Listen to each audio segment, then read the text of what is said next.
Chapter 43. Now the famine was still severe in the land. So when they had eaten all the grain they had brought from Egypt, their father said to them, "Go back and buy us a little more food." But Judah said to him, "The man warned us solemnly, 'You will not see my face again unless your brother is with you. If you will send our brother along with us, we will go down and buy food for you. But if you will not send him, we will not go down, because the man said to us, "You will not see my face again unless your brother is with you."'" Israel asked, "Why did you bring this trouble on me by telling the man you had another brother?" They replied, "The man questioned us closely about ourselves and our family. 'Is your father still living?' he asked us. 'Do you have another brother?' We simply answered his questions. How were we to know he would say, 'Bring your brother down here'?" Then Judah said to Israel his father, "Send the boy along with me, and we will go at once, so that we and you and our children may live and not die. I myself will guarantee his safety. You can hold me personally responsible for him. If I do not bring him back to you and set him here before you, I will bear the blame before you all my life.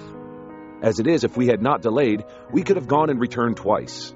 Then their father Israel said to them, "If it must be, then do this. Put some of the best products of the land in your bags and take them down to the man as a gift. A little balm and a little honey, some spices and myrrh, some pistachio nuts and almonds.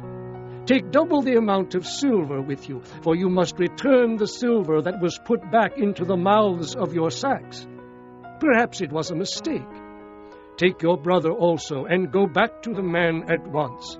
And may God Almighty grant you mercy before the man, so that he will let your brother and Benjamin come back with you. As for me, if I am bereaved, I am bereaved." So the men took the gifts and doubled the amount of silver, and Benjamin also. They hurried down to Egypt and presented themselves to Joseph. When Joseph saw Benjamin with them, he said to the steward of his house, "Take these men to my house, slaughter an animal and prepare dinner. They are to eat with me at noon." The man did as Joseph told him, and took the men to Joseph's house. Now the men were frightened when they were taken to his house. They thought, "We were brought here because of the silver that was put back into our sacks the first time. He wants to attack us and overpower us and seize us as slaves and take our donkeys." So they went up to Joseph's steward and spoke to him at the entrance to the house. "Please, sir," they said, "we came down here the first time to buy food.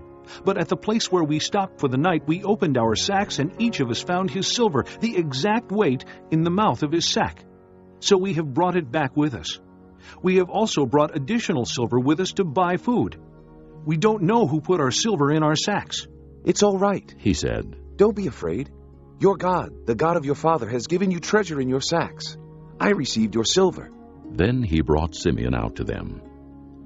The steward took the men into Joseph's house, gave them water to wash their feet, and provided fodder for their donkeys. They prepared their gifts for Joseph's arrival at noon, because they had heard that they were to eat there. When Joseph came home, they presented to him the gifts they had brought into the house, and they bowed down before him to the ground. He asked them how they were, and then he said, "How is your aged father you told me about? Is he still living?" They replied, "Your servant our father is still alive and well." And they bowed low to pay him honor. As he looked about and saw his brother Benjamin, his own mother's son, he asked, "Is this your youngest brother, the one you told me about?" And he said, "God be gracious to you, my son." Deeply moved at the sight of his brother, Joseph hurried out and looked for a place to weep. He went into his private room and wept there. After he had washed his face, he came out and, controlling himself, said, "Serve the food." They served him by himself, the brothers by themselves, and the Egyptians who ate with him by themselves, because Egyptians could not eat with Hebrews, for that is detestable to Egyptians. The men had been seated before him in the order of their ages, from the firstborn to the youngest, and they looked at each other in astonishment. When portions were served to them from Joseph's table, Benjamin's portion was 5 times as much as anyone else's, so they feasted and drank freely with him.